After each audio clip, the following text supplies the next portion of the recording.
Face of the faceless என்ற படத்தை வந்து நாங்கள் பார்த்தோம்.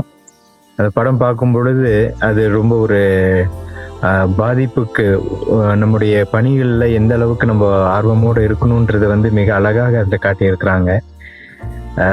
நான் வந்து ஒரு கம்யூனிகேஷன் டைரக்டராக எங்கள் டைசஸில் இருக்கும் பொழுது அதை வந்து நான் ஸ்டோரியாகவும் பார்க்குறேன். அதே டைமில் வந்து அதோட ஸ்க்ரீன் பிளே, அதனுடைய கேமராவுடைய லொக்கேஷன், அப்புறம் அவங்க பொசிஷன் எல்லாமே பார்க்கும்பொழுது அவ்வளோ அருமையாக, அவ்வளோ அழகாக, ஒரு நேர்த்தியாக இந்த படத்தை வந்து அவர்கள் தயாரித்திருக்கிறார்கள். அதற்காக நான் வாழ்த்துக்களை தெரிவித்துக் கொள்கிறேன். இதுல வந்து நிறைய மைன்யூட்டா ஒரு அடித்தட்டு மக்களுக்கு வந்து தேவையான உரிமைகளை எப்படி வந்து கேட்க வேண்டும் என்பது, எப்படி வாழ்ந்தார்கள் என்பது வந்து எங்களுக்கு இந்த படத்தை பார்க்கும் பொழுது தான் தெரிய வருது. ஏன்னா நம்ம தமிழ்நாட்டுல இருக்கிறது வேற, நார்த் இந்தியாவில் இருக்கிற லைஃப் வேற. அந்த இடத்துல இருக்கும் பொழுது அவர்கள் அங்க இருக்கிற மக்கள் மீது எவ்வளவு அன்பு வைத்திருந்தார்கள் மிக அழகாக இந்த படத்துல காட்டியிருந்தாங்க. ஸோ இந்த படத்தை தயாரித்து இதற்காக பணி செய்த எல்லாருக்கும் வாழ்த்துக்கள்.